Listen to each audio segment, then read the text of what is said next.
Welcome back to another explainer. Today, we're diving straight into the fascinating historical Islamic texts on marital intimacy. But we're looking at this with a very specific focus, the male role. We'll be exploring a husband's responsibilities, his boundaries, and how these ancient rulings actually translate perfectly to our modern day. A lot of times, discussions about historical religious texts can feel, well, a bit disconnected from real life. But as you're going to see today, these classical jurists dealt with human nature, biology, and marital rights with an absolutely surprising level of practical detail. So let's jump right in. We have to start with this foundational verse. It says, "Your wives are a tilth to you, so come to your tilth however you will." Now, this directly addresses the male approach to intimacy, and it establishes the baseline for everything we're about to cover. Think of the metaphor here. A tilth, or a field, implies a place of cultivation, care, and growth, right? But when the verse says, "Come to your tilth however you will," it was actually revealed to dispel a pretty wild myth. The historical sources tell us that local tribes back then actually believed certain physical positions during intimacy would cause physical defects in the child. This verse was brought down to completely reject that superstition. It essentially granted the husband, and obviously the couple, the freedom to explore their physical relationship without all that baseless fear hanging over them. Okay, here is our roadmap for today. We're going to cover the boundaries of marital intimacy, the male responsibility in contraception, modern birth control and IVF, rules around intimacy during pregnancy and nursing, and finally, the absolute imperative of privacy. Let's kick things off with Section 1, the boundaries of marital intimacy. So, while the texts give guys the freedom to explore different positions, just like we saw in that tilth verse, there are still hard lines drawn here. Anal intercourse and intercourse during a woman's menstruation are strictly prohibited. The physical freedom granted to a husband is definitely not absolute. It's heavily bounded by the physical and spiritual well-being of his wife. Basically, any position is totally permissible as long as penetration remains vaginal. And this slide brilliantly illustrates the absolute consensus across all four Sunni schools. Anal intercourse is categorically haram. It's strictly forbidden across the board, and the Prophet explicitly cursed any man who engages in it. In fact, if you look at the Hanafi school, if a husband persistently pressures his wife for this prohibited act, it's treated as a severe violation of her rights. It's considered persistent harm, which could literally justify a judicial separation. So yeah, it is a hard boundary that a husband is strictly commanded to respect. Moving right along to Section 2, let's talk about the male responsibility in contraception. To really grasp family planning in this context, you need to know the term azl. This is the withdrawal method, and it was pretty much the primary form of family planning available in the ancient world.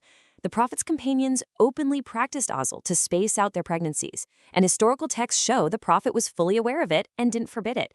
But, and this is a huge but when we talk about the husband's role, it comes with a major non-negotiable condition.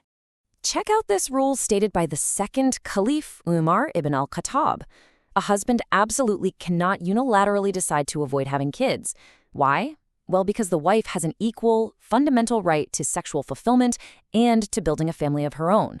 If a man just practices withdrawal without getting her permission first, he is actively infringing on her marital rights. In the Hanafi school, doing this without her consent isn't just frowned upon. It's considered spiritually disliked or even outright sinful.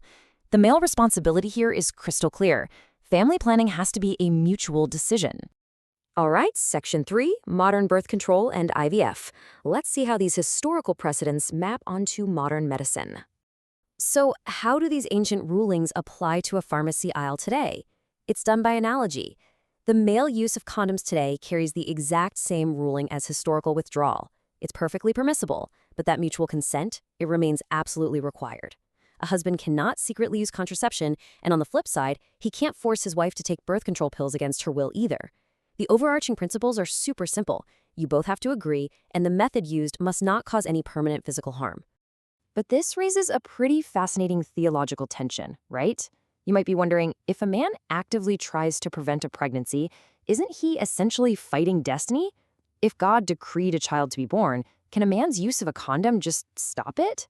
The scholars actually resolve this beautifully. They explained that taking practical means, like a man using contraception, doesn't contradict your faith in destiny at all. It's a core Islamic principle. You take the practical steps available to you in the physical world, but you recognize that whatever is ultimately decreed is still going to happen. It's just like what the Prophet told a companion who was stressing out about a pregnancy even though he was using withdrawal. What is decreed for her will come to her. When we look at the modern landscape for men, it breaks down like this. Temporary contraception, like condoms, is completely fine as long as you both agree. But permanent male contraception, like a vasectomy, that is generally prohibited across all the schools. Why? Because it permanently alters the body and destroys the potential for life without a pressing medical necessity. Also, if a husband just unilaterally refuses to ever have children, that is highly problematic. The legal framework heavily protects a wife's right to become a mother, meaning a husband just cannot shut down the conversation entirely. Now, what about couples who desperately want kids but are hitting biological hurdles?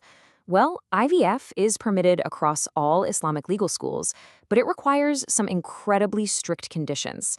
The sperm must be the husband's, the egg must be the wife's, and the child has to be carried in the wife's womb. There is absolutely no third-party involvement allowed, none. That means no sperm donors, no egg donors, and no surrogacy.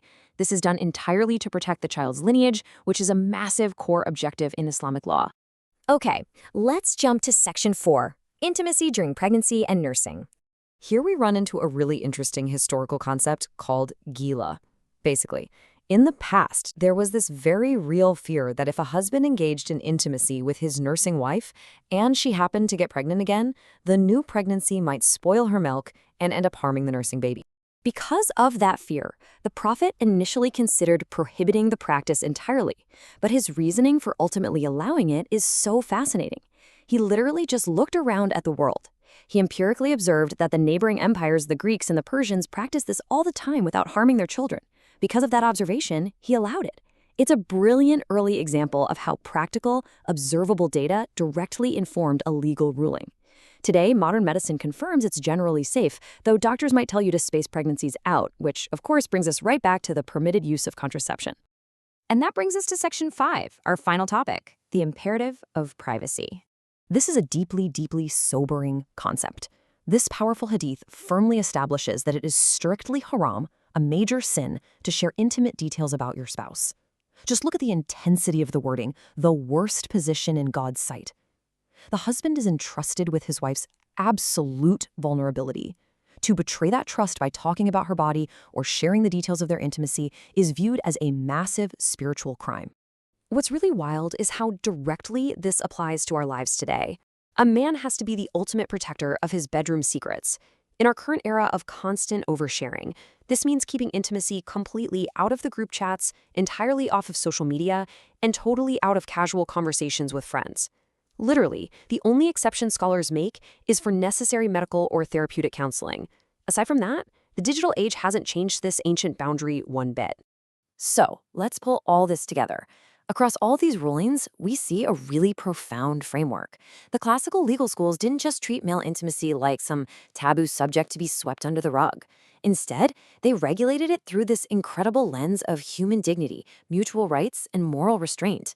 Yes, a husband has physical freedoms, but they are bounded by mutual consent, by the absolute prohibition of physical harm, and by his sacred, non-negotiable duty to be the ultimate guardian of his wife's dignity. Which leaves us with a pretty heavy question to chew on today. In our modern age, where literally everything is publicized and extreme individualism is the norm, are we actually upholding these timeless principles of mutual respect, consent, and sacred privacy in our own relationships?